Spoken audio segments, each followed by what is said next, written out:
T-E-T 2025 paper number 2 maths गणिताचे examples बघायचे आहेत.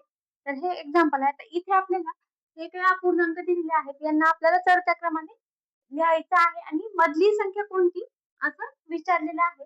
आता अपूर्णांकाचा लहान मोठेपणा ठरवताना ज्यावेळेस अपूर्णांकाचा छेदसमान असतो 11/3 आणि 7/3 त्यावेळेस ज्या अपूर्णांकाचा अंश मोठा तो अपूर्णांक मोठा असतो.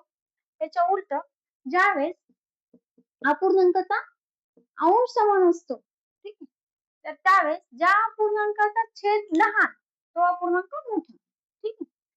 आणि आता छेद आणि अंश असे वेगवेगळे असतील, काही समानता नसेल, रॅन्डम असेल, आता यांच्यासारखं, तर त्यावेळेस अपूर्णांकाचा लहान मोठेपणा आपण कसा ठरवतो, तर एक तर त्यांचे छेद सारखे करतो, पण दोन अपूर्णांक असतील तर छेद सारखं करायला परवडतं, तर यांचे कुठे छेद सारखे करायचे, म्हणून मग काय करायचं आपण, यांचं दशांश रूप काढूया. आता अपूर्णांकाचं दशांश रूप काढताना पण 11/3 याच्यामध्ये पण करायला खूप वेळ जातो. त्यापेक्षा एक छोटीशी ट्रिक आहे. तर ट्रिक ही आहे, या सगळ्या अंशामध्ये आपण एक एक शून्य वाढवून द्यायचा. ठीक आहे. इथं 300/5, इथं 700/9 आणि इथं 500/7 आणि हे 900/11 आणि आता आपण बघूया छेदाने अंशाला भागायचं. ठीक आहे. 1100/3 तर काय 3 त्रिक 9 आलं, 2 उरले, आडवा भागाकार करूया आपण. ठीक आहे. 3 सक 18 आलं. 18 अजून पण 2च उरले, 3 सक 18. तर पुढचं दशांश काढत बसायचं नाही, बस इतकंच. ह्या शून्यापर्यंतच भागायचं. पुढचं तसंच राहू द्यायचं. आता 5 एक 5, 5 सक 30. इथं 60 आलं. आता इथे बघा काय येतं, 9 एक 9, 9 सक 63, 7 उरले, 9 सक 77 आलं इथं. आता इथं 7 सती 49 आणि इथं 11 येते 88, 2 उरलं, 11 एक 11. तर आता याच्यावरून आता हे जे नंबर्स आले तर याच्यावरून आपण लहान मोठेपणा ठरवायचा. तर सगळ्यात लहान सगळ्यात लहान कोणाचं मला करायला आहे, तर या 71 सगळ्यात लहान आहे. म्हणजेच हा नाही, 71 पेक्षा पण इथं 60 लहान आहे. ठीक आहे. तर हा एक नंबरचा अपूर्णांक येईल चढत्या क्रमाने सगळ्यात लहान. आता याच्यापेक्षा लहान कोण आहे, 71 हा नंबर 2 ला आहे. आता हा 77 नंबर 3 ला आहे आणि 81 नंबर 4 ला येईल आणि नंबर 5 ला येईल. तर आपल्याला काय सांगितलेलं आहे, चढत्या क्रमाने मधली संख्या कोणती. आता 1 2 3 4 आणि 5 असं संख्या असेल तर मधली संख्या 3 नंबरची संख्या असेल. तर 3 नंबरचा कोणता अपूर्णांक आहे, 7/9. तर उत्तर आहे 7/9, पर्याय क्रमांक 1.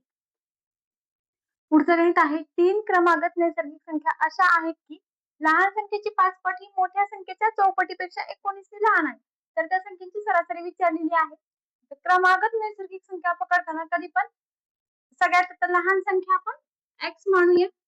मग त्याच्यापेक्षा मोठी संख्या किती होईल, समजा 17, 18 आणि 19 या क्रमागत नैसर्गिक संख्या आहेत. तर मग 17 18 आपण कसं काढतो, 18 काढताना काय करतो, 17 अधिक 1. तसंच मग दुसरी संख्या काय येईल, x अधिक 1. आणि आता 19 काढताना कसं करतो, 17 अधिक 2. तसंच मग तिसरी संख्या x अधिक 2. ह्या 3 क्रमागत नैसर्गिक संख्या आपण धरल्या.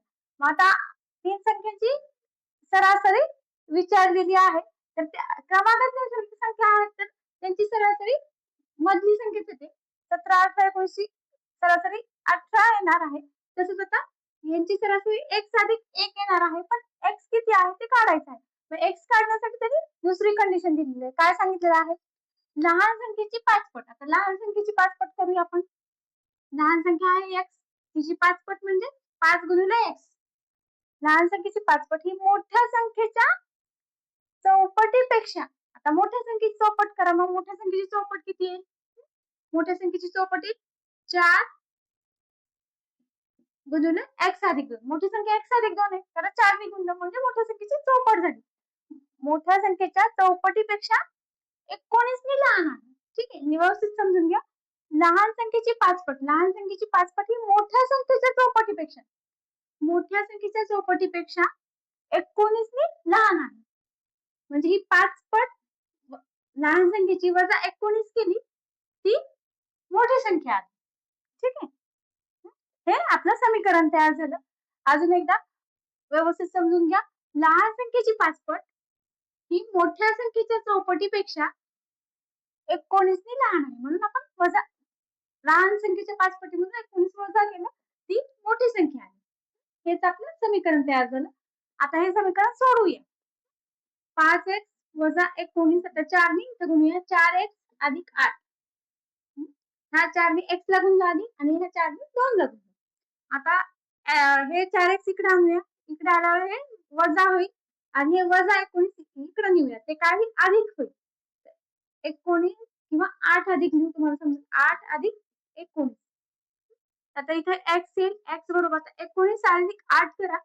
तर ते किती येईल? 19 अधिक 8 27 येईल. x बरोबर 27 आलं. पण आपलं हे उत्तर नाहीये.